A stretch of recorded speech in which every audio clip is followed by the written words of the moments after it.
তো এখন আসলে মূলত পিত্তথলিতে যদি পাথর হয় অপারেশন করে ফেলতে হবে। অপারেশনটা করবেন কেন?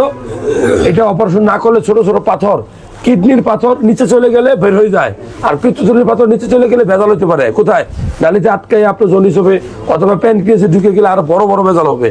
এই জন্য আমরা বলি পিত্তথলিতে পাথর হলে আপনি অপারেশন করে ফেলবেন। একজন সার্জারি ডাক্তার দেখাইয়া ফুটো করে অপারেশন করবেন। 4টা ফুটা একটা যন্ত্র দিয়ে মেশিন দিয়ে বের করে নিয়ে আসে। মেশিনের নাম হলো ল্যাপারোস্কোপিক মেশিন, যেখানে আয়না দিয়ে দেখা হয় বা মিররে দেখা হয় বা মনিটরে দেখে সুন্দর করে অপারেশন করে বের করা হয়।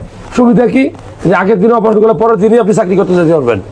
ছোট ছোট ফুটা, ওষুধ খাওয়ালে খুব কম, হাসপাতালে থাকা লাগার কোনো প্যারা নাই।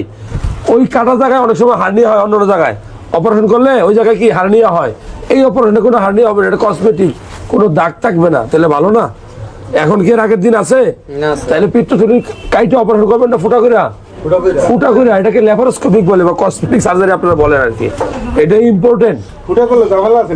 কোনো ঝামেলা নাই, কোনো ঝামেলা নাই।